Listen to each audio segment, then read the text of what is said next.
Hello, everyone. My name is Margaret Ferris, and this is the Professional Association of Resume Writers and Career Coaches here for a very special session called Ask Me Anything. We are seeing in the US, government agencies are going to be reducing their staff. So there will be a pretty big transition for quite a few job seekers, either who have accepted buyouts or who have been laid off. And we're not quite sure what that looks like, but we know that it will have a massive impact on the job market, that transition from federal to private. And we thought it'd be a great time to start the conversation. So we are waiting on Michael, but right now I would love to introduce our two speakers today, or our two experts today. And Diane has asked if everybody could just really quickly put who your clients are, who you serve, and what your practice looks like, just really quickly. Like, do I serve veterans? Do I serve do I work with federal resumes, that sort of thing? If you could put that in the chat really quickly, and then go ahead and start adding your questions in, because I know we have a very short period of time and everybody will want to get to the questions and hear from. First of all, let me very happily introduce Diane Hudson. She is the creator of the Certified Professional Career Coach program. Long before people were even calling it a thing, Diane said, let's really put some great standards around it. And so Diane created the entire program. And I'll let Diane give a little introduction.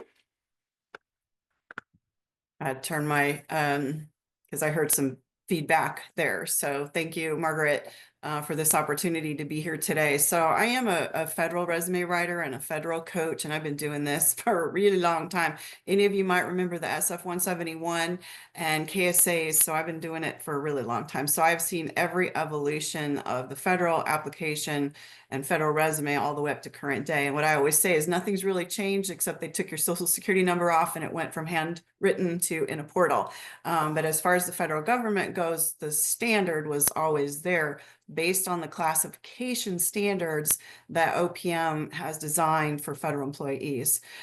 So in addition to that, I do I'm the director of the Certified Professional Career Coach program for PA-RWCC. We've got almost 3,000 people that have been through that program over the last almost 20 years. If I got a new one from India the other day, so we're way past 40 countries right now. So it's super exciting. I'm also seeing people jumping in here and telling us where you're from. So I'm going to kind of look at that while Margaret probably has Kevin introduce himself. But we are here to answer your questions today. We're not federal government employees in terms of sitting in OPM, but I've seen a lot of executive orders. I have sat in on meetings with other agencies in the last 2 weeks, and I am a coach who helps people make those transitions. So we'll be able to answer as many questions as possible. And if we can't, we'll probably get the answers for you. So thank you, Margaret. Thank you, Diane. And I will happily introduce Kevin Bettino and ask him to say a few words. Kevin presented a great webinar for us. Go back in the member library if you want to check that out. Also, Michael will be here. We've heard he's having a little trouble with the link. Doesn't that happen to everybody at some point? So Kevin, can you share your expertise? It's very unique to this conversation. You're muted. Knew I was going to do that. Thank you, Margaret. Thank you, Diane. Very excited to be here. I am definitely falling well into Diane's shadows when I hear her resume and her experience, but I do bring a little bit for myself. 25-year Air Force veteran, and I transitioned about when I retired 2016, 2017, and so got to see the process myself, and how you build that resume and target it both on the federal civilian side. And then about 6 years ago, decided to take that leap, got my first certification through Park, and then started helping clients. And so we've built our small little business up to where we serve about 300 plus clients a year. About 40-something% of them are veterans. We don't necessarily target that one audience. I like to keep hit the full spectrum, so everything from entry level college students all the way up to the C-suite allows me to kind of see all professions, and that I think really helps veterans in translating that military language into civilian speak, which as these things unfold in the federal space and people are looking to get out, you're going to probably come across quite a bit of people that went from wearing a uniform right into the federal space. And so now translating to the civilian sector could be a brand new thing to them. They're going to be looking to you and your guidance of how to really communicate what they do and how it relates. So, but like this intent, ask me anything. Always an open book and willing to share anything. So.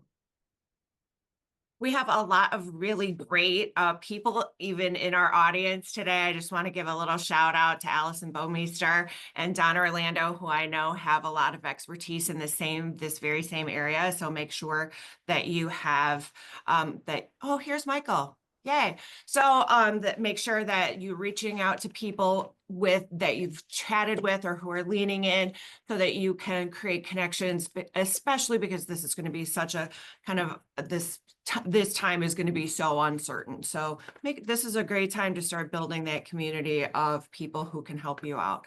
So where's Michael? Hey, Michael. Yay. Hello. Thank you. Michael Greco, can you go ahead and give yourself a quick introduction? Absolutely. Hi, everyone. My name is Michael Greco. I am a career coach and consultant for Greco Career Consulting, also a member here at PAR. I have a specialty now in federal resume writing, which I've done for about the past year at this point. And then in addition to that, during the daytime, I also work as a project manager at the Department of Veteran Affairs. So have a little bit of inside experience into the landscapes right now, and then also in supporting clients for the federal landscape. Awesome. I'm so glad you made it. Thank you so much for being here. All right, everybody, go ahead and feel free to put your questions in the chat, and I will let Jen in that's great. Oh, hi, Robin Schlinger. I didn't even see you were in here too. Welcome, welcome. All right, Diane or Kevin, Michael, would you like to go ahead and talk maybe about your best guess about what the landscape is going to look like? Yep. So the deal is everything is a little bit, wonky right this minute, right? Okay. So what I'm getting is a lot of people who are in panic mode. And one of the things I always try to tell people is let's not panic. We don't know what's happening, but we can prepare. And so it's just like, even if we didn't have this upheaval, I always tell my clients be prepared. Okay. They always have to have a resume in their desk drawer, on their desktop, wherever it might be, it needs to always be updated. I always look at situations like this as an opportunity. They are going to leverage their federal employment in order to be successful in the corporate world. Or maybe they're going to stay over there. We don't know. There could be some laterals, there can be some switches, things like that.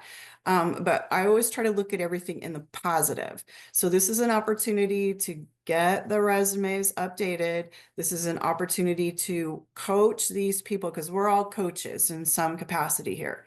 So we need to work with them, probably conduct a needs assessment, figure out what it is they really want to do. We need to look at their federal job titles and see how that equates to industry, because that's a big deal, because those classification standards on OPM have a lot of rich information that you can work with a client and kind of figure out and help them make plans, get those transferable skill sets and keywords, and then figure out how you're going to help them move forward.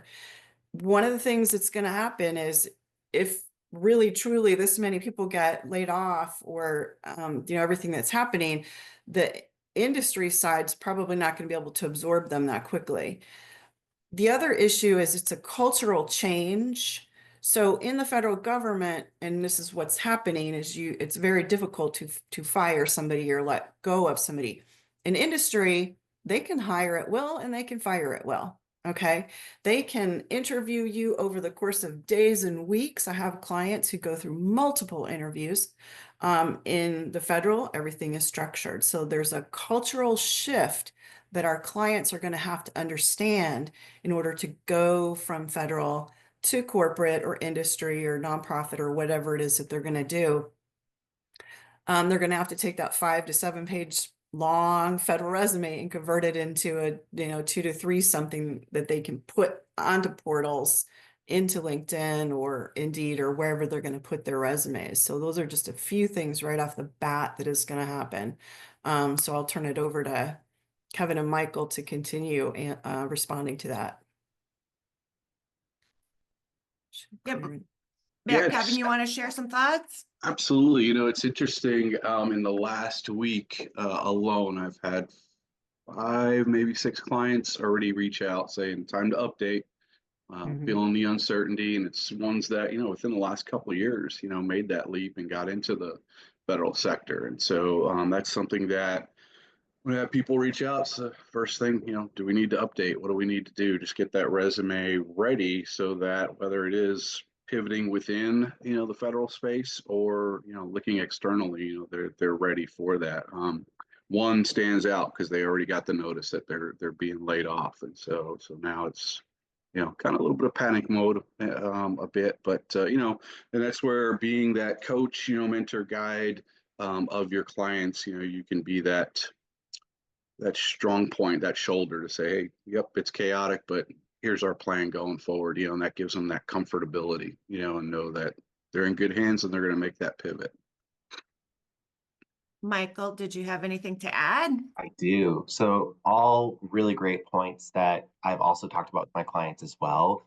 There's a lot of pieces up in the air, especially when it comes to, there's questions of legality as to what people can and can't do for federal employees. So for those of you that may or may not be aware, right, there's kind of essentially 2 different classes of federal employees. There's the appointee piece that comes from presidents and administrations, and then there are the civil federal workers that are essentially nonpartisan, right? And there's a lot of challenges that are coming along with, examples being a potential, buyout up until September. Should people accept it? Should they not?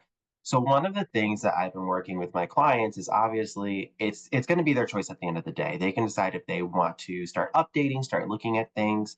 When you're looking at the structure of the system right now, there is just so much up in the air. One of the big pieces that keeps on coming out is in March, we're going to be up for, congressional budget renewals. Will that go through, or will there be another government shutdown? And will that impact those measures of funding those employees that take a buyout that essentially say by September you won't be a federal employee? There's been signs from the administration and communications that have said that people would still be paid out, but then also there's been conversations of could they be called back into work anytime up until September, which is still very up in the air. So when my clients have asked if I would take it personally, I always give them my advice. I think that there's a lot to kind of wait and see on. And that's totally okay at this point. And it's also good, there's a phrase that I heard from a previous manager of mine I worked with in the past. She says, ABL, always be looking, always be updating your materials, always be seeing what's out there in the field, what's transferable, and be ready for a pivot too. So there's definitely a lot. And I think for us as career coaches and resume writers, it's really easy to kind of feel the imposter syndrome just with all of the different executive actions and items that are coming down. That's the point with a lot of it, is to really throw people in different directions. So the most important thing I think is really looking at your client and seeing what they want to do and what's going to be best for them given their background. So I know it's probably a little bite of some of the things we'll talk about today as well too, but I hope that kind of helps to paint an overarching picture as we start. Don't forget, everyone, that Chris Kelso, who wrote a book on the imposter syndrome, will be our keynote speaker at Thrive. And for everybody who was at Thrive last year, you did receive a copy of his book, Overcoming the Imposter. And we started with a really great set of resources in the chat. Claire asked if there were any websites that provide information about how to transfer from military or federal jobs to the private sector, and some really great options in there. So if you didn't catch those, make sure that you do. The chat is included in the recording, so don't worry if you miss it. You can still find it. Great question from Jennifer. Should clearances be highlighted up front on the resume? Kevin answered in the chat, and I think Diane did too. Could you expand on that a little bit? Yeah, the security clearance is a big deal. I mean, in my former life, I was a special agent investigator where I was actually doing all the work to get people either cleared or not cleared. And so I was going to government agencies all over. I was in Los Angeles at the time. Um, it's a lot of money to get somebody cleared, and it takes a lot of time. And you've got, 5 year and you've got 10 years. So your secret clearance and your top secret clearance, or vice versa. But so it's very, very important that if they have that and they are making the transition and they just recently had their clearance redone, as they call it, then that might be lasting for another couple years. So they need to put that on the resume. And typically up front, I was working with a client just yesterday. He's a mechanical engineer looking at some jobs in the federal government in research centers. Because by the way, not everybody is firing. They're still hiring. Okay, they are still hiring for positions of national security. They're hiring for positions of medical, so there's still hiring going on. But one of the things that it said is under the requirements, security clearance. And so we've got BAM, security clearance right at the top. And then we also have a category for security clearance in a regular format of flow of the resume, if you will. So very important to put that security clearance on there for anybody who's received one in the federal government. If it's not, Claire just said if it's not any longer active, I mean, you could put it down under. I wouldn't put it up top. You could put it down below and say my security clearance expired on, whatever in 2023. They're going to still have to re-up it. But that does kind of, if you've got it in there, then it probably is a good indicator that your clearance could be redone fairly easily. And hopefully you haven't done anything illegal in the meantime, or your client.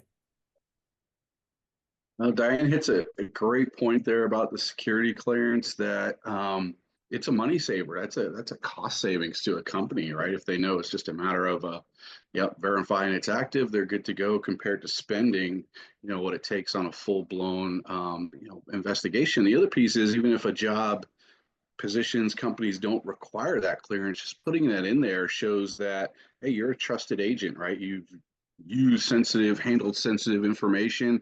And the other piece is going to say 99.9% chance that your background check's going to come back, clean. Whereas somebody without a clearance or never held one, you're in that 50-50 range. So, again, looking on returns, looking at, cost savings, I'm going to hedge towards that person that has it or held it, versus somebody that, there's some uncertainty there. So about the act, whether it's inactive, I like to put it in there, especially for, people that served, several years ago, and then they've been in the civilian space, they held a clearance. That's kind of how I word it, held, top secret security clearance during honorable service, or something like that, or while working in the federal space, something that, again, gets those keywords in there and shows, that they were this trusted agent at a certain point. Okay, we have a question from Malika. Should you mention a furlough on the resume? I would definitely say yes, particularly since COVID. More recruiters are more amenable to people saying, I took off to take care of sick family members. I had a family of my own. If there's a furlough, if they were let go because it was a federal government issue, they really appreciate the honesty and they appreciate understanding the gap of time on the resume. So I tell all of my clients now that if there is a gap of time for whatever reason, just list it. Because if you don't, a lot of the recruiters will wonder, well, what did they do for the last 2 years? Were they, incarcerated? I've actually had that happen. A recruiter came to me and said, why is there 2 years missing here? So I would just say, just write it on there that there was a furlough, and whatever you did during that time. Did you volunteer in the community? Did you take care of children? Did you take care of your ailing parents? What it was that you did, if you can, if there's some volunteer time, if you're taking off 6 months or a year, whatever happened, that's my advice to all of my clients. So Kevin and Michael, how do you address that? But that's what I see. I work with a lot of civilian recruiters, and as a former recruiter myself, that's what I prefer to see. Diane, I 100% agree with you. I think honesty is the best policy in those cases, and especially since COVID-19, it's absolutely become a much more normal thing. I previously worked in a space that was, the startup space, and that's a very common thing to also have happen as well too. And if you're thinking about it from a federal perspective, right, they're going to want to know if you're doing a federal resume, applying for a federal role, or even leaving that field, right? There's probably a lot of details that you have with your working experience. Somebody had direct message me on site asking why are federal resumes so long, right? And this is a big part of it is really giving your whole entire background. They require a high level of detail. And on top of that, a federal resume follows a KSA style of formatting, which is based off of your knowledge, your skills, and your abilities. So when you're going through all of that, they're going to see, okay, why do you have all these pieces? And then there might be a break from here to there. So that's where you can, put in that honesty there and saying that, yeah, a furlough might have happened in this case, shape, or form. I also think there was a comment in the chat talking about the perspective and stereotypes that might come along with what's going on with federal employees right now and how that can navigate into the private space. It is a really good point to mention that, right? And I think what it's going to come down to is when you are working one-on-one with your candidates, it's talking about ways to help combat that, helping with their networking abilities as they talk with the professionals, maybe how they handle some of those things in an interview, and then also how they style their resume going from the federal experience into the private sector. There's a lot of things that will come into it, but I think we're all here for a reason to help support our clients in the best way possible. And I think being able to bring in your expertise that you do have, there's definitely ways to help navigate that in a way that is supportive and helps them feel confident with that transition too. So all very loaded to say, absolutely, I totally agree with Diane says. And Kevin, I can turn it over to you if you have any thoughts too. None. You guys covered it all perfectly. But like Diane and Michael, I mean, they hit it. I've talked with HR managers, hiring managers, recruiters, and kind of there's a general consensus agreement that they see anything 2020, 2021, even the 2022, any wobble, in that resume, they all automatically are thinking, COVID, right? Everybody was laying off, everybody was going into these freezes and things like that. And so, yeah, just addressing it, acknowledging it. And, I try to do is it's specific to the client. There's no blanket statement, it's what were they doing? I try to think like Diane was touching on, try to find ways that we can use that time frame to say, well, I use that now to, further myself professionally. Maybe I worked on a cert or education, or I did some volunteer work, and here's how that relates, to the positions they're going after. So just find those ways to connect the dots, acknowledge it, because again, like I said, it's understood, I think, at this point. So there were a couple questions in the chat about federal resumes. There's one about kind of a negative stigma, is that the right word? Kind of a negative connotation towards federal employees. I'd be curious to hear if Diane and Michael are seeing that, because I don't see any like a negative, oh, they're military or they're veterans. Civilian community, I think, does very well at embracing those that have worked on that side, at least from my clients' perspectives. Have you guys seen anything?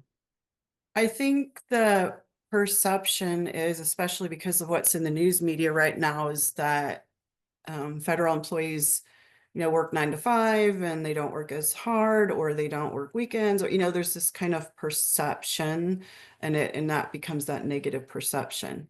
And so I think a lot of these people, they're working at a great agency, they're doing great work, and all of a sudden, well, you're out because of whatever reason the government says. Yeah, I just saw stereotypes right there. So the question then becomes, well, wait a minute, now I have to transfer my skill sets from what I was doing to something in industry and show that no, I'm not this perception that, I'm not working as hard as somebody outside the federal government. And so I think that's the perception, the stereotype that we have to overcome. And then in addition to that, a lot of, and this probably goes with some of the questions over here too, is a lot of the federal resumes, because they are so long, they're based off of a lot of duties, and the duties come from those classification standards I was talking about over at OPM. So if you want to help somebody make this transition, you need to find out what their classification standard was in the federal government, go to OPM, look at that big long list of requirements and skill sets and competencies, and qualifications for that position, and then help them make that transition over to industry. They're going to have to research jobs that they're interested in, and then they go through it just like I would do it with any other client and go, here's the skill sets in federal, here's the job description in industry. Ooh, I've made a list of patterns and themes. Now, how can I build that resume? Take out the duties and really focus on those accomplishment statements that Michael was talking about. However, instead of writing a paragraph, because that's what happens in the federal resume, it might be 6 lines. Now it's going to become 2 lines. So it's going to be really tight, intense, succinct writing compared to the federal side, where the federal HR are reading this long resume because they're comparing it to this potentially 20-page job description. And that's the big difference. 100% agree with all of that. Especially for those pivoting from federal to private, you do not want to have a federal resume going for a private role, right? There's just so many details. So focusing on the accomplishments is important. And one thing I was just saying in the comments as well too, double checking and seeing if there are certain things that maybe shouldn't be shared for roles outside of the government. There could be certain classified items or tasks. Because remember, a federal resume is going to have a whole bunch of items on there that are really just describing the person's background and experience. Might not be applicable as much in the private space, but those accomplishments definitely will be. And also think about it this way too. There could be a lot more things that you could utilize to help with marketing within a cover letter, LinkedIn, with optimization there. There could be ways of telling that story into other avenues. Going back to Kevin's original question as well too, or conversation as well too, definitely not with clients right now. There's not necessarily the perception of, oh, they're this background or that background within the government. It's more so just what's going on in the news, like Diane was sharing as well too. So I think that's probably what you're going to encounter. And we're probably all feeling that. There's a feeling of, questioning, confusion, just with anything that's federal government. One thing to keep in mind is that there's also people out there that are waiting to see how this all shakes out, waiting for the pauses on federal hiring to change, to then continue to apply for maybe certain roles that are closed off right now and wanting to continue to work in the federal workspace. So I think it's also important to name that even though there is uncertainty and even though people are pivoting out, there are going to be people that are going to want to pivot into knowing even what's going on in the landscape right now. So just think it's definitely important to kind of realize all of that too as we're going into this conversation. And I was just looking at, Denise made a comment, do we know what's coming down the pipeline for federal jobs and the availability and the vacancies will be? And then followed by Jen's question, do we know at this point which agencies and types of jobs are likely to be most impacted? So to both of those, I would say, no, we don't, because it's not been defined yet. Everything's just like going a little bit crazy right now. But I will say this. When the hiring freeze opens up, most agencies are going to have to restructure in terms of staffing, organizational charts and staffing matrices, and then they're going to have to decide, who's gone and who they need to bring in. So hiring will still continue. At some point in time, hopefully the 90 days is the hiring freeze. Once it's over, we'll be good to go with that.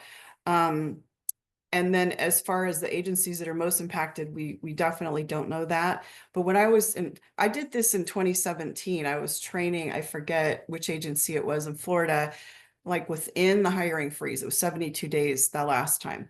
So I was training an agency and they're screaming at me going, Diane, I applied for a job. I don't know what to do now, and I'm like, okay, stop everybody. I'm here to teach you how to write your resume. Okay. But here's the deal. You now have 2.5 months to get it prepared.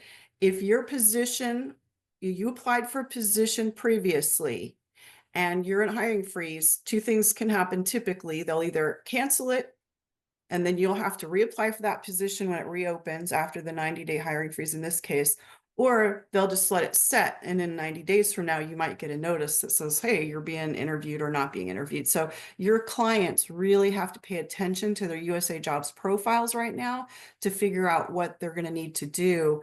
And then also when that happens, they're going to have to go look at USA Jobs and figure out what jobs are going to be available. And I will touch on really quickly, because I also write senior executive service, and I saw a few people in the chat that also write senior executive service. Basically, all of the presidential appointees for the heads of major agencies have to go in place because they are the approval authority for senior executive service. And we're hoping that when this is all done, they're working new performance plans and they're working new competencies for the executive core qualifications. But when this is all said and done, we're hoping that these new heads will sign off on people that had received job offers before the moratorium went in place. So that just kind of gives you a little bit of teeny background on how it goes on the backside. But as far as knowing which jobs and which agencies are going to be most impacted, you just have to watch the media and USA Jobs right now for that. Definitely. One thing I can share without going into too much detail. So as I mentioned, I do work as a project manager within the Department of Veteran Affairs. Now, my classification is technically as a contractor rather than as a government employee. So I am not, for example, the work from home order going back into the office doesn't necessarily apply to me unless it applies to the whole contract, right? So there's certain things I can share and can't share. What I can share with you is that basically when it comes to going back into the office, it's really going to depend upon the leader of that certain office area. For example, within the Department of Veteran Affairs, there's an office called the Veteran Experiences Office. That office was established in 2015 or 16, and it was primarily established as a telework and remote office. So there's a lot of confusion as to, is that going to stay? Is that not? What does that look like? I would imagine those implications of going back into work, unless, as Diane mentioned, you are a senior leader, especially in the DC area for sure. There's many offices there. People will be going into work more immediately. But for those larger areas within the government that are maybe telework remote already at this point are located outside of DC, those are going to take quite a bit longer. Because the other part of it too is finding the space for those employees as well, because in the last few years, there's also been changes within the space. Really, with the organization, there are just based on whatever part of the government you are a part of, there are cost cutting measures in each and every area. The amount of cost cutting with this administration, we're not 100% sure what that looks like still. I personally think probably the areas of Department of Defense, DoD, Department of Veteran Affairs, those are pretty lofty budgets. They probably will still have pretty lofty budgets and needs because there are supporting our current veterans and military members. Outside of there, will probably continue to be more cost cutting that comes about. Just don't know what that will continue to look like. Some organizations will probably go a little more unscathed and others will go a lot more changed. But again, there's also the other side of it too, is that even with the executive orders coming out, even with the leadership directives coming out right now, there's a lot of challenging that's coming into play that it's just too early to tell if it's going to have an impact on people now or years down the line, or if it's not going to be able to go through. So that's why I think it's really important, as Diane mentioned, and Kevin mentioned too, staying adrift with what's going on in the news, what your clients are sharing, and ultimately coming down to what your client needs from you. Do they need to make the pivot? Do they need to stay where they are and just be prepared? It really is an area of unknown right now. So just to give as much insight as I can, but your client will also probably tell you that they're getting a lot of directives daily, almost, weekly at this point of, the administration will say, hey, these measures we're trying to put into play, this is how they're legal, this is how they're going about. And then other agencies and areas are saying, this isn't. So there's a lot of finger pointing kind of going on at the moment. So needless to say, stay a part of the ride, stay informed in that way and see how it shakes out. Okay, there was a really interesting conversation too from Kristen Batterton put into the chat about how her clients are having a lot of trauma. And Sarah Settler Cohen is a trauma-informed career coach, and she went ahead and put a lot of resources down in that chat. So make sure that if you haven't made a note of those, that you do it now, or that you go ahead and do it in the recording. So, okay, sorry, just wanted to drop that in. I think something that piggybacks on what Diane and Michael were talking about, and then Margaret, what you just mentioned about trauma is, and I think my fellow veteran Don Orlando, who served under General Grant, I think way back when, could verify that this isn't necessarily new. With each change in the political landscape, annual budgets, we see these freezes and these changes and who's hiring and firing and, whether we're remote or not remote. And so I remember, during my time in service, I mean, we worked right alongside, government service employees and contractors, and there was always this uncertainty, where they coming in tomorrow, especially when you start talking end of year budgets and was Congress going to pass this, are they going to get put on freeze and things like that. And so this isn't necessarily new. It's different, right? It's different. It's maybe on a larger scale or a bigger perspective of it, but it's not necessarily new.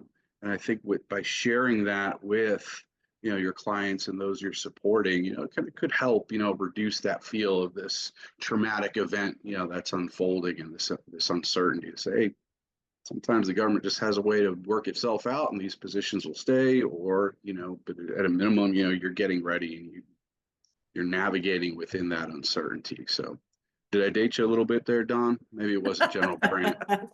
Eisenhower, maybe?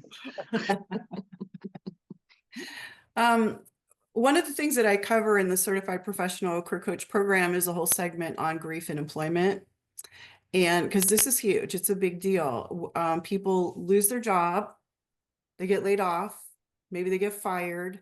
Maybe they're just making a decision to retire. This is a huge trauma. Okay. People don't realize that. I had somebody just recently say to me, I retired like 6 months ago and I just don't know what to do with myself. I'm going a little bit crazy. Sometimes it's getting a new boss and you didn't know you were going to get a new boss, and that new boss doesn't mesh with your personality or your work style. So there's a lot of grief and trauma that goes into the work environment. And so there are techniques in the CPCC to help people through that and talk about that. One thing that I always tell my clients is if it's beyond what I can help them with, then they might need to see a counselor. It could be as coaches, maybe you can even create an opportunity to have small group sessions where you can just work with people and have them talk through their emotions and their distress. And then I always like to turn it around into, okay, now what are we going to do though? So we can vent and we can cry, and it's okay to cry right now. It really is. A lot of people are crying. So if that's what people need to do, that's what they need to do. But you might consider, as coaches, you might consider different ways to be able to work with them. If they're not actually in a depressed mode. Okay, so if you recognize they're in a depressed mode, that's where they need a counselor. If they're just really stressed and trying to figure it out, then as a coach, you can actually put together a little plan to work with them. If you look at the CPCC program, you might have some really good texts and techniques in there that you might be able to use. But it's huge. And one of the things that I use in that program is the stress indicator test. And there are 100 items of stress that go from the loss of a spouse all the way down to like a minor traffic ticket and everything in between. Christmas causes stress. Okay. Holiday vacation when the kids come home for summer causes stress. So everything in between. But interestingly, there are 7 items that are directly related to jobs, and all of those items are, I think, in the top 20. Okay, so it's huge. I got to go back and look at the exact number, but stress, trauma, and grief over losing a job or just even being shifted is a real thing. Okay, you lose some income, you lose security, you might lose medical benefits. You might not like your new boss. You've got a new stressful environment. You're making that retirement decision. I was just reading recently before. I'm trying to think what the year was in the 70s, people that retired, I think it was like 3 years, and then they passed away earlier than that, the 70s. So now we've created programs for people to get them to a position where now they can retire and stay alive a lot longer. But people are tied to their jobs. That's their ego. That's their confidence, Robin Schlinger had a great point that I'm not sure we've addressed, but she recommends people network for jobs, which I know we always talk about networking, right? But is there a specific strategy that you would recommend for people in this situation coming from perhaps private to public sector? I can share if you want me to. Yeah, Robin. Okay. I have a picture up, but I'm having a technology issue today, so I just didn't want to go ahead and deal with it. We've all been there. So anyway, the way that I'd say network is first look, it's going to be the same as if you may not be used to doing it as a federal employee, but join organizations, network within your own community, friends or whatever. Start identifying the types of jobs you want to do, and then identify people in those types of jobs. You may want to do informational interviews, which is a form of networking. You also want to fill out your LinkedIn profile, which you may not have done because that's something that was not required as a federal employee. In fact, many people in federal do not have LinkedIn profiles. And that's a good way that's in the civilian workplace, that's the way people network. Find people who are akin to you and really start just looking and helping. And also network with the folks before you leave. Get all of their phone numbers, contact information, private side, because once people are out of the federal government, your email is going to be cut off and you're not going to be able to contact them through your federal sources. So you need to get all of those people and start networking because they're going to get laid off. Or if they're not. And if you worked with people like contractors, network with the people you worked with who are contractors, because the contractors may hire you because they may want your expertise. Just like contractors go to federal, federal can go to contractors. Yeah, thanks, Robin, for that, because LinkedIn is not typically, a lot of my federal employees don't have LinkedIn profiles. Like, I don't need it, so no big deal. Or they might have created one a long time ago and it's just kind of sitting there. And so now they've got to figure out who they're going to build relationships with on the outside of the federal government. I remember a client one time getting out of the military and he said, I don't know anybody except people that I've worked with in the military, and now I'm moving again. So I'm just always moving. And I said, well, how about, let's use your holiday Christmas card list. Well, his wife had like 300 people on that list. So he sent an email to all 300 people that said, hey, I'm retiring from the military. I'm very proud. This is what I've done all these years. If you have, I've never had to apply for a job outside of the military before. If you have any tips or tricks or ideas or suggestions for me, I'd love to hear it. And boy, did he get a lot of interviews out of that. Now, he had a resume ready to go. He didn't send it to them directly. Okay. He wasn't burdening them, but when they requested it, he sent it. He got a lot of interviews and then he got some really lovely job offers after that. So you have to kind of think out of the box. Who are you going to talk to? Are these people going to their local chamber of commerce meetings? Are they looking at a speed networking event within their local communities? Have they gone back to their alumni to find out who they might know that graduated, that kind of thing. So it's about building relationships and talking to people. And it's kind of scary. Most people will tell us it's scary, but that's a very important thing to get going on. And then connecting inside of LinkedIn with your alumni, with different groups, answering questions and things like that. There's a great question in the chat from Jen Gardner. And I think it's a nice little segue that kind of connects some of the things we've been talking about and she asks, what's top 3 to 5 considerations we need to be aware of when transitioning a federal resume to a civilian resume? And so I'm going to kind of I'll throw it over to Michael here in a second. So I'm just going to give you a heads up, Michael, it's coming your way. But I'm going to give a little plug to Don Orlando's CBCS program, because when I went through that, there was this recurring theme of showcasing value. It's something that I felt I was always doing for my veteran clients, my civilian clients, but as I read through that and some of his ways of connecting these dots and kind of looking into what people do, it made me kind of look at it from an even greater perspective and do even more deep dives. And it really is connecting those dots from what a person does. Most people, especially in federal military, we're really good at talking about what we do. The issue that we tend to have, especially those coming out of service or coming out of, the federal sector, is what's the so what, right? So what behind it, right? I come in there, I push this button every day. And when you're able to do these deep dives with your clients and really get them to walk that path down to what we call in service tip of the spear, right? What is the end result, right? Somewhere in there now is the true value that a person's bringing to an organization, and it could be, hey, it's, eliminated, work hours, right? Well, that translates to dollar amounts, maximize this budget, brought in these cost savings, the things that on the civilian sector, when you get it down to the P&L, right, the profit and loss, right, where it really matters, the money. Federal side, it's not necessarily clearly evident, because it just seems there's always money there, there's always equipment, things like that. But when you start looking at it that way of, okay, but on the civilian sector, how does that relate? Now you really are able to connect those dots, showcase the value that a person brings, and it starts making that translation, a little more natural and a little more fitting. So again, little plug for Don's program. Enjoyed it. I proudly carry that four-letter identifier at the end of my name. But Michael, what are your thoughts? Any other considerations to help answer Jen's question?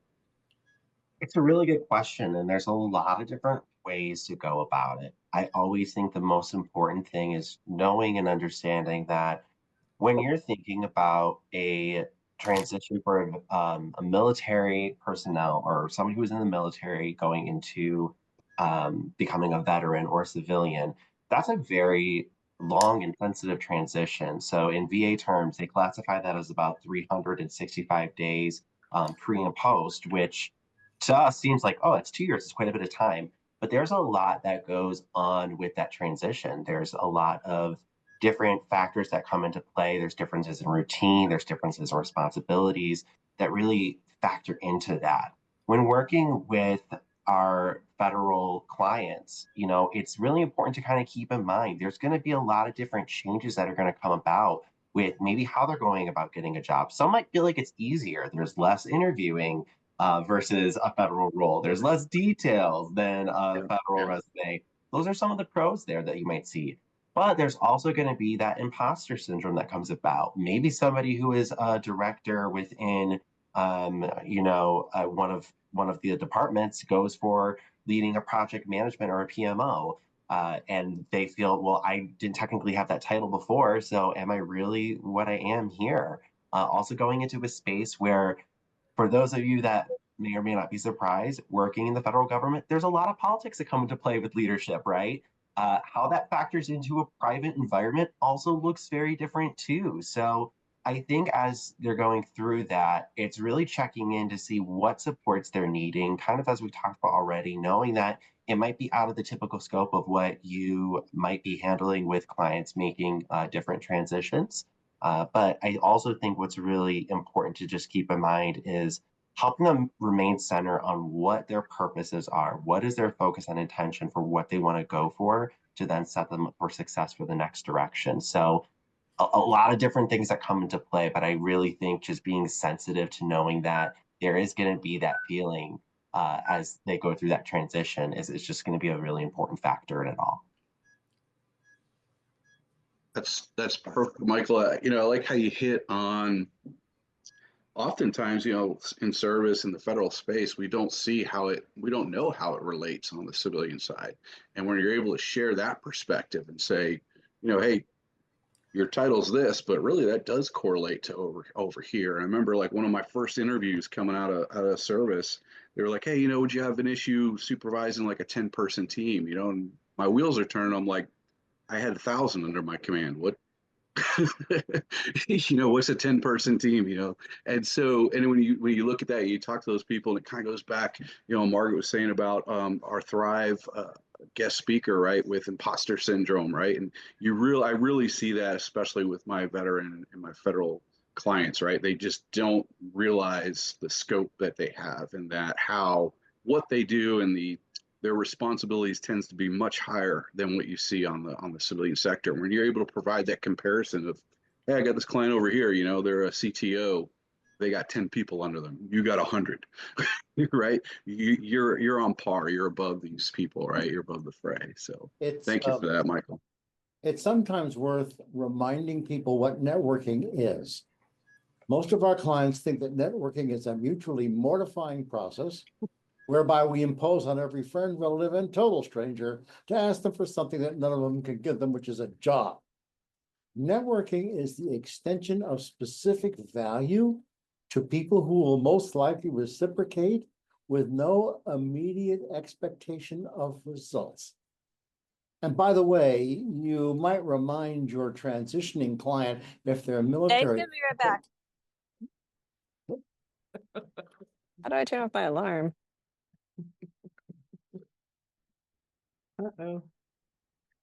On the whole thread of what Kevin and Michael were talking about, though, as well, I was just going to say, when people are concerned about the quantifiable factors, that's where I always ask them, and you just said it, what's the comparison? What was it like before? What's it like now? So usually we can get to some sort of result, even if we don't have numbers, but those accomplishment stories are still going to be very important in these resumes and these discussions that they're going to have in interviews or in meetings, either way. I'm just looking at I know that there's just been a ton of questions coming The through. chat has been very zesty, everybody.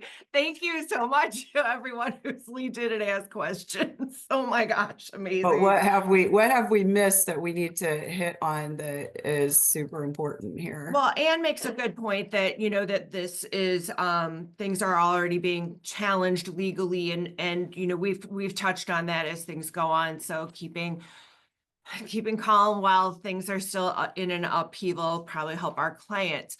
I also want to remind everybody that opportunities for more discussion are in Diane's career coaching meeting every month. It happens monthly. You can register that. It's at any time you can register and come on in and join in the conversation about coaching, some of the finer points, some of the broader points. Last month's was really excellent because it did touch on pain points for coaching clients. And we did talk about imposter syndrome and a couple others, I believe also, Diane.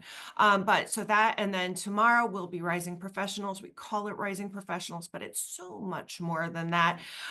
So make sure you come in, check out thrive.show. We probably have time for like maybe one or two more questions.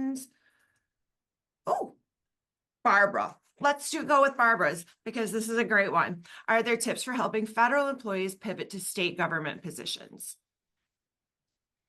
I see nods. I was just typing into the chat. There's actually a talent matching platform that can be used called Civic Match. It's a nonpartisan platform that helps to match outgoing federal workers with new government jobs.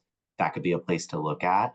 Another thing to kind of keep in mind with it too is that each state is also going to have different posting and items that come about. When you're getting into the federal workspace or just applying for federal roles, there really is so much to it when it comes to the classifications, the type of styles that you have your federal resume set up because of the different roles and areas you're going for. So I also think too, if you don't know, feel free to ask your colleagues around you. Feel free to do that research because there is quite a bit that goes into it. But I do know that's one that has been utilized at least before. I haven't had a client that's necessarily utilized it, but that's what I've heard.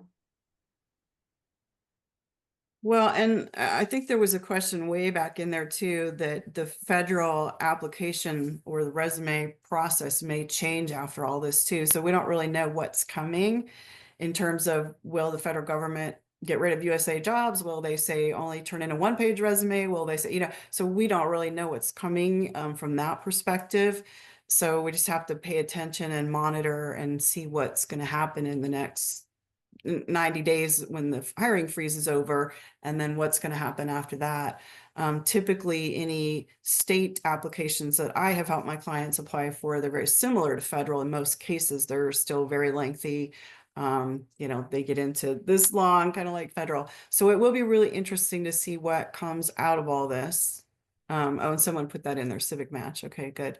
And then I think someone put in ONET earlier. That's a really tremendous resource all the way around for military, government, and anybody just looking for a job. Somebody did mention something also on job titles. Should we change the job title if it's different from federal to industry? And I don't necessarily change the job title, but I will put the you know, like if it's software developer and they're hiring for a Java developer, then I'm going to put Java. You know what I mean? So you put it in parentheses with my military personnel, because sometimes their job titles are so long they make no sense to anybody outside of that environment that they're in.